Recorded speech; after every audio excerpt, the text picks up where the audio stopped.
Patagonia Rural. Estamos de vuelta entonces a través de la plataforma Polar Comunicaciones y como ya usted escuchó y se recordará, le dejé la pregunta ahí tirada a Mario porque la verdad es que, aparte, no solamente que es importante, sino que además es tan entretenido, es tan didáctico y llena tanto saber de la historia de uno, pero Mario, ¿qué sensación te está dejando a ti que has entregado toda tu vida a recuperar información, a recopilarla y generosamente, con una tremenda voluntad, a compartirla con el resto? Esto que ya prácticamente está desapareciendo del listado, digamos, de ramos de educación. Mira, yo creo que es un tremendo error el hecho de suprimir este tipo de estudio, especialmente con respecto a la historia. Yo creo que a través de la historia nosotros conocemos en profundidad lo que son los amaneceres de este país que donde era primero poblado por todos los pueblos originarios desde el norte hasta esta Patagonia.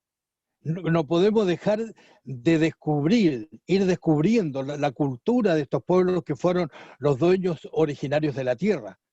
La llegada después de los colonizadores, el poblamiento humano de todo el país, la historia cercana que tenemos, cercana digo porque hay tanta gente descendiente de la gente de Chiloé, esa historia tan particular que el archipiélago fue el último bastión de España en Chile, el último reducto español en nuestro país, y que incluso por ahí en una conversación que tuve con un gran estudioso de la cultura y de la historia de Chiloé, nos daba a conocer un capítulo que es muy especial y que no lo sabíamos, cuál era de que como España tenía justamente dentro de su ejército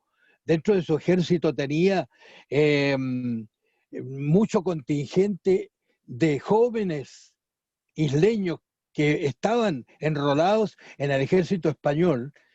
El ejército español los envía al norte de Chile y llegan hasta Perú estos jóvenes chilotes, pero integrados al ejército español.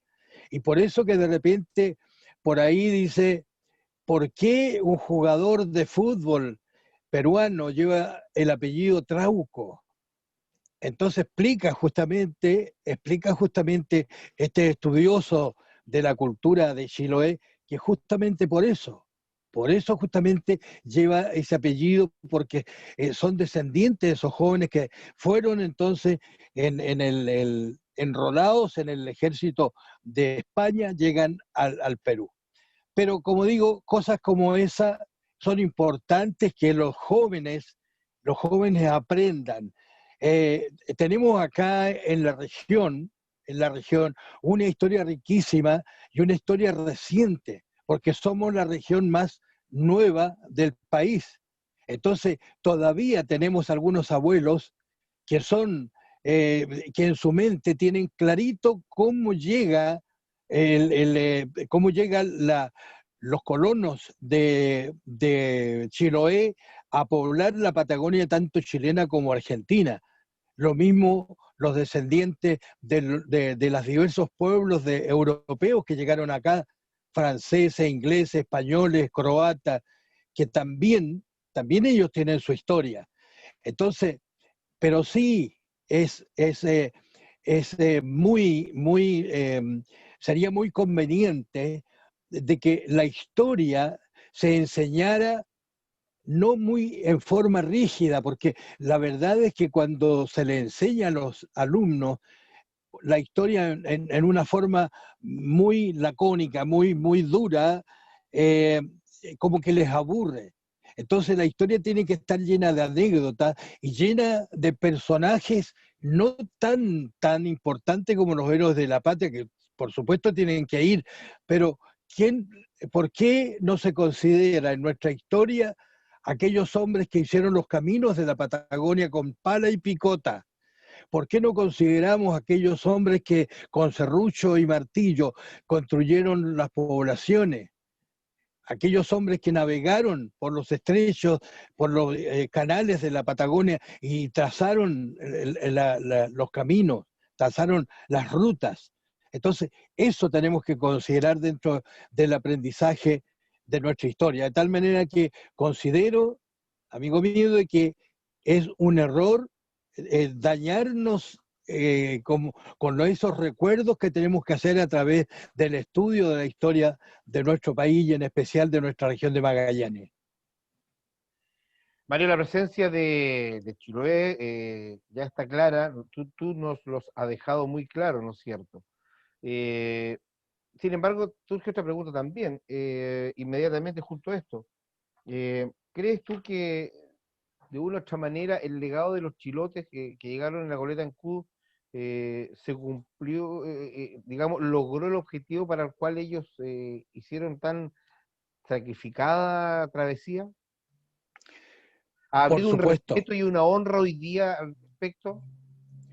Mira, la verdad es que creo que no, pienso de que no está reconocido como corresponde esta gran proeza cumplida por la goleta Ancud y sus 23 tripulantes, incluyendo el niño, el hijo del capitán Williams.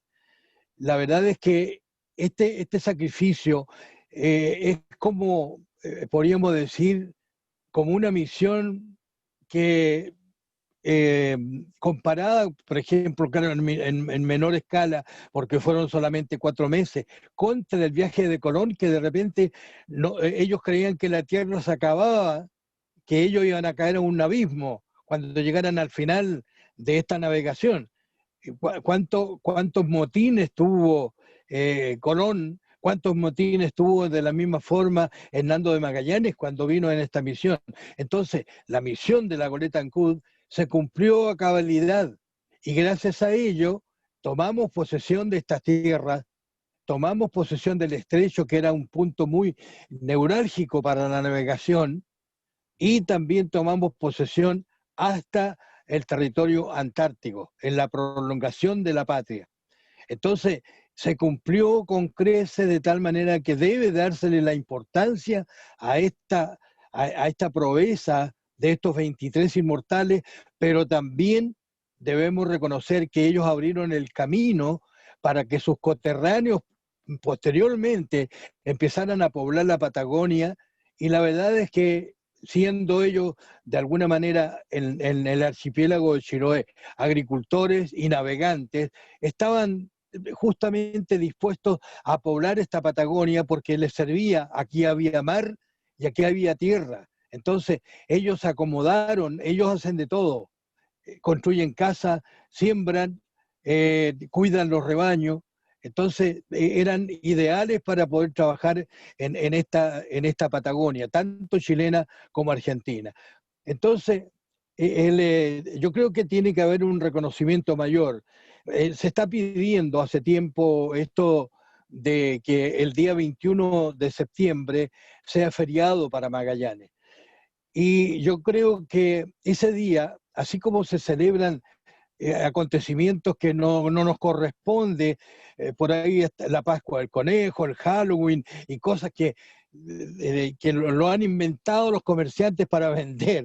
Claro, ellos también tienen por supuesto que ganar dinero, pero también correspondería que ese día la gente que en un porcentaje muy alto en Magallanes es descendiente de la gente de Chiloé o bien han venido desde el archipiélago a Magallanes, tenga su día de celebración desde la mañana, que ellos comiencen entonces con todo esto que significa un acontecimiento tan importante, el recuerdo de algo que, como te decía eh, O'Higgins, Bulne, el intendente Piñera, fueron entonces los que encabezaron de alguna manera esta misión. Eh, se había buscado a dos personas que encabezarían la expedición. Uno de ellos era William Lowe, marino inglés, y el segundo era Juan Yates. Pero resulta que el primero, cuando ya se iba a hacer la misión, había muerto, y el segundo, Yate, se encontraba en otra misión, de tal manera que tampoco pudo participar. Finalmente, el intendente Domingo Piñera se decidió por Juan William Wilson, que era un marino inglés nacionalizado chileno. La goleta Ancud zarpó desde Chiloé el día 22 de mayo de 1843. Te voy a contar que además, mira la proeza de esta gente que parte hasta de la construcción de la nave. La goleta Ancud había sido construida por mano de obra chilota con maderas locales. Algunos materiales que tenían que implementar en la nave fue traído desde Valparaíso. Y según la historia, trabajaron en la construcción de la goleta Ancud, por ejemplo, los hermanos Lobo, que eran de Ancud, Lorenzo Aro, y además estos nombres que después tuvieron en la expedición: Francisco Hernández, José Santana, Remigio González, Jerónimo Ruiz, José Víctor y José María Yáñez. Estos últimos entonces se integraron al viaje de la goleta Ancud. ¿Qué es lo que dijeron? Bueno, es un viaje muy largo, de tal manera que los vamos a proveer de lo necesario en cuanto a alimentación. Ellos traían víveres para 7 meses. Entre los víveres que traían, las galletas, las clásicas galletas tipo tortilla rescoldo, que son tan clásicas en Chiloé, traían charqui, la famosa sal inglesa, porotos, que era la comida del chileno, ahora ya están un poquito caros, el ají que también de repente no puede faltar para darle un gusto a las comidas, aguardiente, y esto sí que no podía faltar, esto no, ¿cómo vamos a viajar así nomás? Traían aguardiente, ¿Y un chicha no barril de traían? vino, Ah, ¿chicha? y 24 botellas de vino San Vicente venían ahí, porque la botella de vino, por supuesto, que eran para los oficiales, porque ahí venía William, venía, ¿cuánto se llama? Mabón, estaba también Filippi. Ellos no iban a tomar vino de barril, por eso eran las botellas de San Vicente. Y venían también algunos animales que después se sumaron otros que les entregaron a la goleta. Yo creo que la proeza del hombre, la proeza del varón, es muy celebrada, amigo mío, pero lo que tiene que celebrarse también es la proeza de las dos mujeres que venían a bordo. Uh-huh. Fíjate tú de que no tenemos fotografías de ellas. No hay una biografía de estas mujeres que junto a sus respectivos esposos cumplieron la proeza de realizar para Chile la toma de posesión. No sé si tú has visto por ahí en la población Pedro Aguirre Cerda, figuran humildemente sus nombres en unas calles. Y una de ellas está representada en la goleta Ancud, en el monumento que está ahí en la costanera. Ahí hay una ceremonia simbólica que se hace en el sector de la playa, pero lamentablemente yo siempre lo he denunciado, que se recrea de una manera muy desacertada a estas sencillas mujeres, porque resulta que las representan con unos vestidos largos, vaporosos, unos sombreros que usaban, y además un quitasol. Entonces, dos modestas mujeres que eran de una procedencia, de un estrato social medio o bajo, ellos venían navegando ¿cómo iban a traer esos trajes para qué? Cuando no iban a estar en fiesta ni nada, ellos vestían de otra manera. No Bueno, había glamour. pero claro que sí. Entonces, Venancia Argele y Jarrós, esposa del soldado artillero Cipriano Jara, e Ignacia Leiva y Vidal, esposa del cabo José Hidalgo, ambas eran oriundas de Chiloé. Las dos eran de Chiloé. Y la inclusión de ellas tuvo como motivo principal el hecho de que ambos matrimonios no tenían hijos y la presencia femenina a bordo de la nave aseguraba, por un lado, la posibilidad de permanecer en la futura colonia de Magallanes para constituir un núcleo inicial de poblamiento, y por el otro permitía que las mujeres se ocuparan de la faena de cocina y lavado de ropa durante el viaje.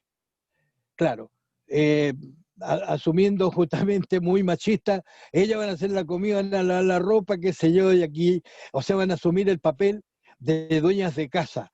Se hicieron cargo del cuidado y alimentación de los animales, traían 2 cerdos, 2 cabras, 3 perros, un gallinero de ave y 2 carneros, eran los animales que venían a bordo. Entonces, claro, imagínate en esa goleta venían 23 personas, cuando uno la ve aquí en la exposición en el sector de Tres Puentes, en ese museo tan hermoso que hay, donde se representan estas naves antiguas, dice, ¿cómo pudieron venir 23 personas aquí en esta pequeña embarcación? Además traían animales y todo eso, y soportar 4 meses de navegación. Claro. En la primera misión que le dieron ahí a las mujeres, estamos contando anécdotas del Como viaje, que sí, claro. el día 24 de mayo de 1843 llegaron a la bahía de Dalcahue.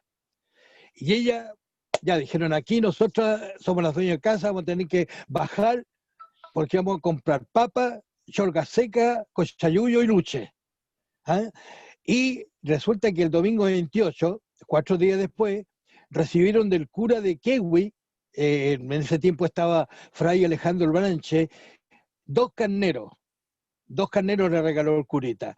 Le dio harto pescado y algunos almudes de papa. ¿Tú conociste los almudes o no? No, la verdad es que no. El almude es un cuadrado de madera que es una medida española, que ahí entonces llenan eso y eso es una medida, entonces, Ya. para vender el trigo, las papas, qué sé yo. Pero además, las 2 mujercitas, las 2 damas, hacían la limpieza, el orden de los seres personales, eh, Les tocaba incluso, duro. fíjate tú, de que las ponían a remar 4 horas desde la chalupa cuando el tiempo lo permitía. ¿Ah? Les tocó También, muy duro a pues, estas bueno, mujeres la trabajar, ¿ah? mujer buena para navegar, pues, Sí, claro, claro. claro. Eh, este, Ellas se ocupaban entonces de preparar el rancho con la pesca que lograban los tripulantes, porque los tripulantes también ellos pescaban. Y dicen ellos que en algunas partes ellas bajaban a mariscar, ¿m? Bajaban a mariscar, qué sé yo, y mientras tanto los hombres bajaban a veces para fabricar algunos remos, cortaban ciprés, embarcaban leña, agua, madera, y aprovechaban entonces las mujeres para lavar la ropa, bajaban a tierra y lavaban la ropa, y dice que había mucha piedra pómez en las playas, y con eso entonces lavaban la ropa, le servía como una especie de escobilla y jabón. ¿Mm? Este, bueno, y después ya tuvieron que encargarse ellas de la nave, de todo lo que significaba la permanencia en Puerto Americano, porque cuando tuvieron el problema en Puerto Americano, tuvieron que devolverse, ahí, porque la nave quedó casi destruida, tuvieron que devolverse algunos tripulantes a buscar algunas ayudas de nuevo a Chiloé, pero entonces ahí ellas eh, se encargaron de ¿cuánto se llama? De guardar los víveres y aprovecharlos en la mejor forma posible, y mariscar para economizar las provisiones. Entonces, el día 21 de septiembre, ahí tomaron posesión del estrecho, y ellas se encargaron, dijeron ya, nosotros para celebrar esto vamos a hacer el almuerzo. ¿Mm? Hicieron un brindis, se dice en la historia que hicieron un brindis, y después entonces se fueron a disfrutar de un buen plato de cazuela de luche. ¿Eh? Imagínate, claro, ellos llevaban luche, pero según sabemos y según vemos nosotros cuando vamos al Fuerte Bulnes, en la playa también hay esta alga que se puede consumir. Luego, en la noche, y me había saltado en la primera cueca, porque también 3 días antes de tomar posesión, celebraron el 18, y ahí una de las mujeres tocó la guitarra y la otra bailó la primera cueca en la región de Magallanes. Dicen de que ellas fueron, la verdad, de que pioneras en esto, bailaron la primera cueca, la primera tortilla de rescoldo, el primer pan se hizo por las manos de estas dos mujeres, La primera cazuela de luche. etcétera. Claro, claro que sí. Entonces, bueno, y la verdad es que al regresar a Chiloé, la Coleta Ancud, en Fuerte Bulnes quedaron 11 personas. El teniente de artillería Manuel González, que se estableció como gobernador de la colonia, el sargento Eusebio Pizarro, el piloto Jorge Mabón, y habían varios soldados: Cipriano Jara, Valentín Vidal, Pascual Riquelme, Manuel Villega y Lorenzo Soto, además de las dos mujeres Venancia Elgueta e Ignacia Leiva, estas primeras mujeres chilenas que poblaron la que por su proeza sería región de Magallanes y Antártica chilena. ¿Cómo vamos a eliminar la historia en nuestro querido Chile? Mario, debo reconocer que ha sido una maravillosa forma de llegar al término de esta nueva edición de Patagonia Rural. Tú mejor que nadie sabes que el tiempo en radio es cortísimo, y con este material y con estos conocimientos y con todo esto se nos hace más corto aún. Yo creo que vamos a programar una serie de otros programas contigo, en la medida que vayamos avanzando en el tiempo también, porque eh, hay mucho que hablar de San Gregorio, hay mucho que hablar de Laguna Blanca, de Río Verde, de Timauquel. ¿Cuánto más podemos hablar de Timauquel también? Nuestras comunas rurales, Mario, que hay que decirlo, y esto acá sin ningún tipo de empacho lo digo y con mucha responsabilidad, que tan abandonadas están con este centralismo, y con este centralismo regional, que es peor. Nosotros acá en la región hablamos del centralismo, lo criticamos, pero finalmente también caemos en el centralismo regional. Entonces, todo se centra en Punta Arenas, Natales, que es más grande, y algo de Porvenir. Y el resto también queda al abandono. Entonces, yo te voy a comprometer para que vayamos preparando algunos capítulos también de Patagonia Rural, donde vamos a ir conociendo también y parte de la historia de nuestras comunas rurales, donde hay tanta riqueza también cultural que debemos conocer, que debemos compartir, y que quienes vienen detrás de nosotros necesario lo vayan conociendo, porque también tenemos que empezar a mirar las comunas rurales, y hay harto futuro de nuestra región. Así que, Mario, una vez más, un gran abrazo, un agradecimiento profundo, no solo de mi parte, sino que además de todos quienes te han visto y han escuchado hoy día, eh, por, por este barniz, porque es un barniz nada más. Hay tanto más que tenemos para digerir y escuchar contigo. Así que muchas gracias, un abrazo para siempre, Mario, y gracias por lo que tú haces. Perfecto, Marco. La verdad es que con toda alegría participo, porque me encanta compartir. Me apasiona, la verdad, compartir lo que yo he aprendido. La verdad es que uno no nace sabiendo, sino que nace con el ánimo de saber, con el ánimo de conversar con la gente, y también, por supuesto, incursionar en lo que es la historia, las costumbres, las tradiciones. Y eso es impagable, y gracias a ello también he podido llevar estos conocimientos al extranjero, y por ahí me parece que hay un compromiso porque México quiere estar presente en tu programa. Están de alguna manera comprometidos en conversar contigo para hacer un parangón, una comparación en lo que sucede en el campo, especialmente de la Patagonia, y en lo que sucede en el campo mexicano. Cómo son las actividades campesinas dentro de este sur del mundo y cómo son las actividades campesinas en ese México que de nosotros lo hemos visto en películas y que nos agrada tanto su música. Así que por ahí hay un compromiso, yo creo que Y tu va. programa ya se va a poner los pantalones de nivel internacional, Marcos. Gracias a Mario Isidro.